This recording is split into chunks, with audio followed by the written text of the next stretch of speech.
Thank you, Madam Toastmaster. Being area director was not on my radar, and it was not in my plans. So how did I get here? Let me give you some background. I can remember the phone call clearly. I was driving to work and I was talking to Megan Mayer on the phone. She and I were discussing the devastating fires that were raging all around us last summer. There was horrible smoke, and we both knew people who were affected by the Salinas and Carmel Valley fires. We were lamenting that this was a horrible time to have these fires with a worldwide pandemic. Anyways, somehow the conversation meandered back over to Toastmasters, and Megan was telling me her current Area A1 director had just stepped down due to health issues. Being the newly installed Division A director, Megan was looking for a replacement. I must have still been thinking about the fires because the next thing I know, Megan's saying, "Mariana, I'm biting my tongue." And all I could focus on was, no, Megan should never have to bite her tongue around me. She should be able to tell me anything. Being totally clueless that Megan was offering me an opportunity to step in and be area director. Because of my uncharacteristic obtuseness, Megan finally asked me if I would consider stepping in. Oh, the thought had not even crossed my mind. Well, and with my hesitation, Megan proceeded to tell me how easy it was going to be this year because we can Zoom into deck meetings and we don't have to drive to the Bay Area and we can save a ton of time. She also said she had 4 other amazing area directors that I had the opportunity to get to know.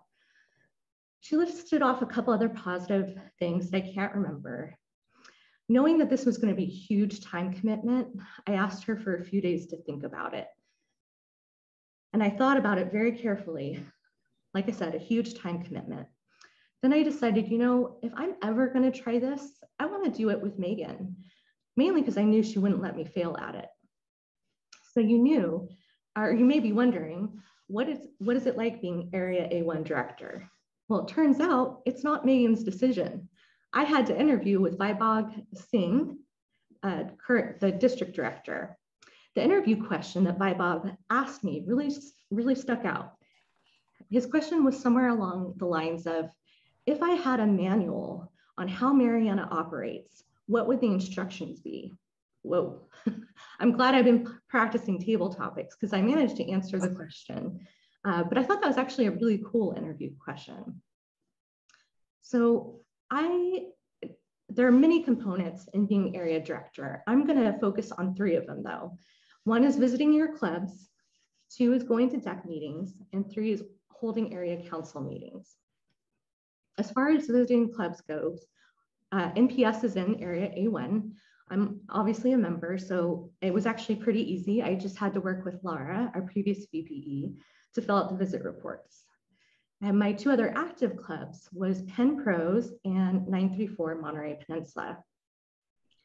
Before becoming area director, I never visited other clubs, and I was kind of intimidated to. And then the first club I visit is Peninsula Pros, and they're all DTMs. So I show up to a Wednesday night meeting and Carl says, "Hey, we need a speaker. Can you give a speech?" And it turns out as area director, you're supposed to always show up to your clubs with a pocket speech ready. Megan probably told me this, but I was overwhelmed at the beginning and it probably flew over my head. Just like, for instance, she told me I could get an HPL done after being AD. But in my previous club, no one had moved past level 3 in pathways. I didn't even know what HPL meant. But rest assured, as your current VPE, I know what it means and I know what it requires. The next club I visited was 934. And just like Natalie was alluding to, I found that visiting my clubs was the highlight of being area director. It just is so fun. Every club has a different vibe. You get great speech ideas, table topic ideas. And again, that was one of the highlights for me, was visiting my clubs. Okay, the second thing is district executive committee meetings, DEC meetings. These took place every other month on Saturday for 4 to 5 hours. This is a huge chunk of my time. And if I'm honest, probably the least favorite part of being area director. So let's move on to area council meetings. IBOP said that we were to hold 2 at a minimum. And I managed to get those 2 in the second half of the year. I was actually really nervous to hold my first meeting, wondering if any of the officers would show up. Thank you, Carl, for showing up. Carl, Lisa, and Diane showed up to both meetings, and I really do appreciate it because it's time out of their day. I always went in with an agenda and kept the meetings to 45 minutes or less. So visiting clubs, going to DEC meetings, holding area council meetings, these are 3 major takeaways from this past year. And I have to let you know, recently, Megan admitted that this was actually the hardest year, not the easiest, but we got through it together, and I did get to become friends with my other area directors. And bottom line, I'm exuberant that I said yes to being Megan's Area A1 director, Madam Toastmaster.